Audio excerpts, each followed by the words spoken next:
Welcome to the Stream Center. I'm Aileen Hnatiuk, and college hoops is among us. I don't know if you could tell, but I'm a little excited, and you better be too. I caught up with both the men's and women's head coaches at USF, and they gave us a preview about what we can expect this season, and then they go over the games they're looking out for, the players that they've recruited, and of course, how hard they worked this offseason.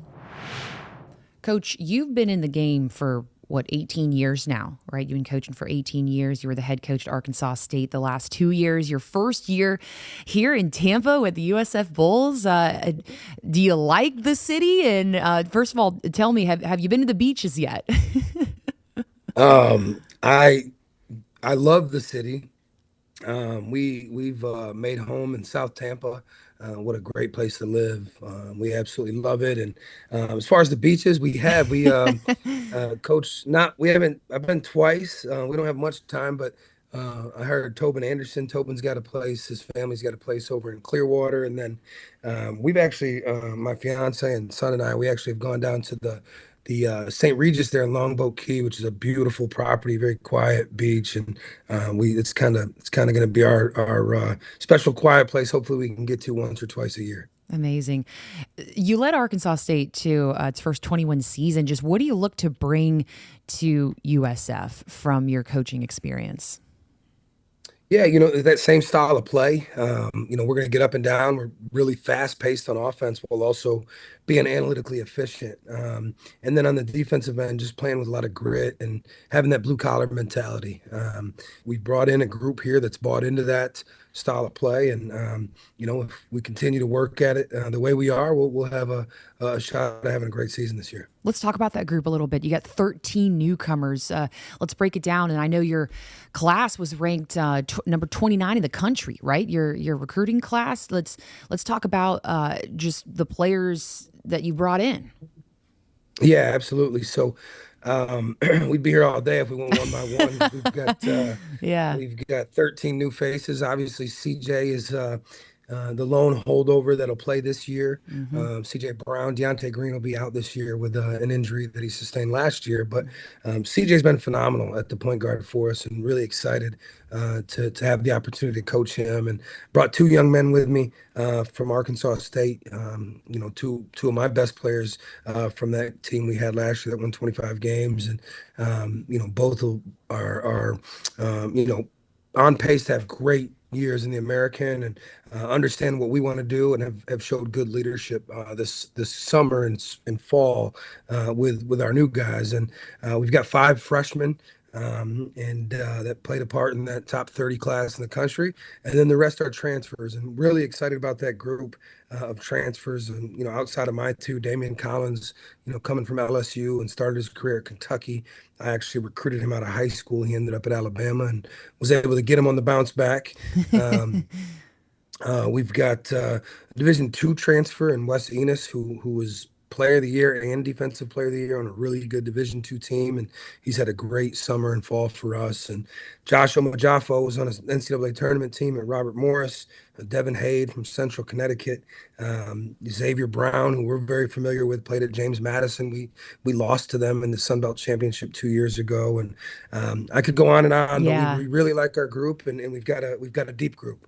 It's really cool. I mean, this is kind of a new chapter for USF, and this team is your own. This is a new chapter for you guys. Just what is your coaching philosophy? What do you want your players to know and play by and live by once tip off and season rolls around? Yeah, I mean, it starts with our core values that we actually adopted and kept intact from Coach Amir, and it's trust is the big part of it, and truth is the acronym itself, but it starts Right. with trust. Right. I want them to trust me, and their work ethic put them in a position where I can trust them. Responsibility for our actions, unity, toughness, and humility, right? And those things all carry over to the court, and especially the toughness piece, not just physical but mental. Take responsibility, right? I tell them all the time, you're going to get out of this what you put into it. Right. And so to sum that all up, I think the biggest thing is when we leave the floor after a game, win or lose, hopefully more wins than losses. But we want to be able to say that nobody outplayed us or worked harder than us. And And yeah.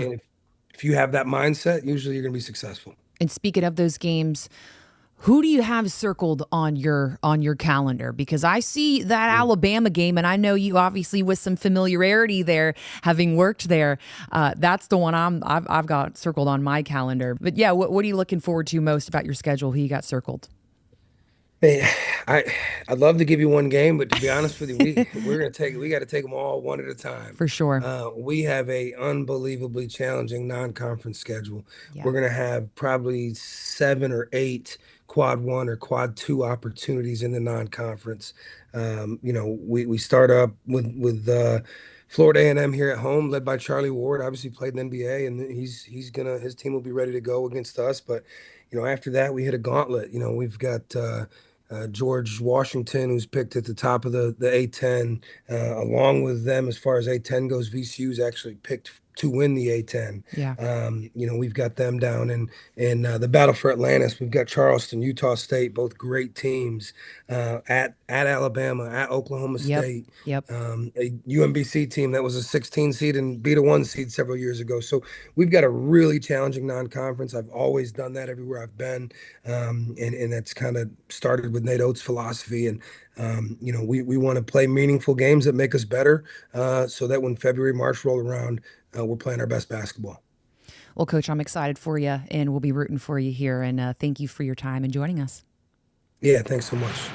That was head coach of USF men's basketball, Coach Hodgson. Now we're going to talk to legendary head coach Jose Fernandez, and he's going to tell us all about what we can expect this season for USF women's basketball.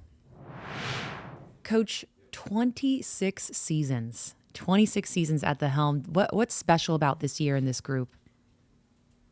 I like our versatility, and any time that you can return your entire front line and Carla Brito and Lauren Putu and Inez Piper and Fatu Diakate, I think that core at the 4 and 5 spot are going to be the anchors.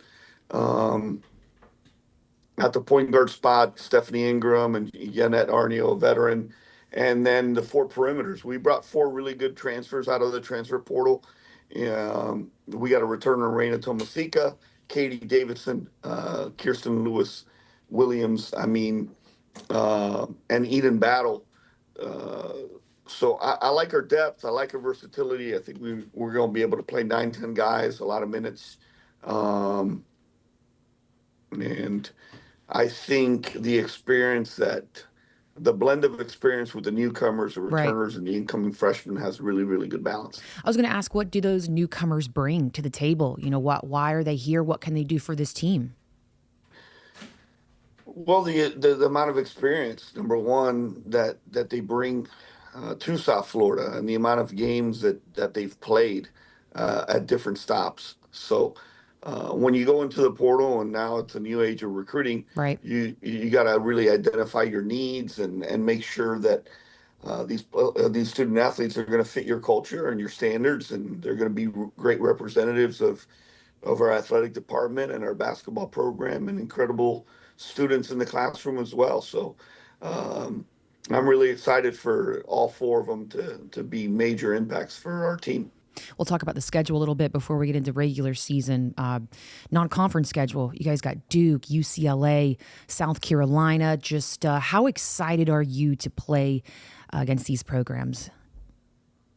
Starts with their players. I think they want to play that type of schedule, and it gives us some really good opportunities to play some very, very good games early, to get some quality wins, to boost your net and your strength of schedule.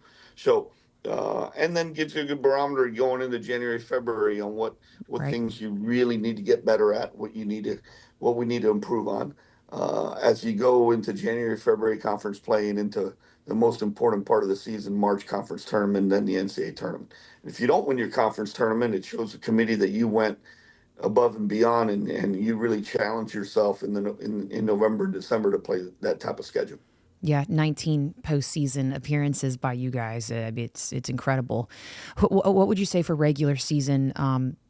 Obviously things haven't started yet, but who on paper maybe are you guys looking at as biggest competition in the conference?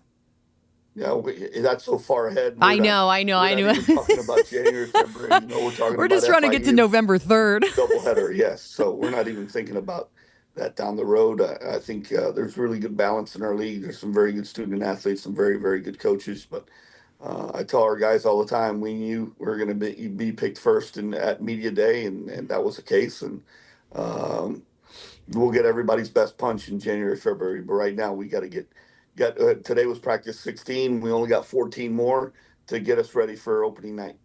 And how is that? How do you, I guess, go about with those practices left in terms of game planning? What are you guys looking at right now, and how do you work to getting to where you want to be once you start your first game?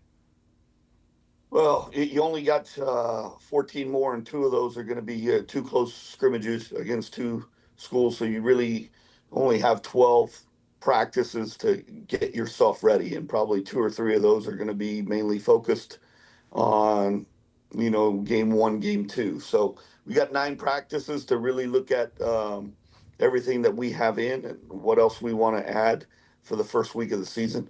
But when you get 30 practices in 40 days and you get Yeah. 11 team workouts, our kids are sick and tired of playing against one another, and Right. our male scrimmage team. They want to play against somebody else. Yeah, Coach, all-time winningest coach in program history. It's, as I've been saying the last 6-7 minutes, is just so impressive. How have you gotten to where you are right now with your success and your team? I've had the opportunity to work with some incredible people, and I think being at a place for this amount of time. I've also had the opportunity to coach some wonderful student athletes that came here to get a great education and play basketball at the highest level, and move on to play professionally after South Florida. So it goes both ways. I'm very thankful for everyone that's worked in any capacity in all our staffs, and again, most importantly, the student athletes I've had the opportunity to coach. Thanks, Coach. It's always good checking in with Coach Hodgson and Coach Fernandez. Big expectations for both the men's and women's teams this season. But we don't just have USF. We'll have all of your favorite teams in the NCAA, and you can stay updated with us right here on College Tip-Off.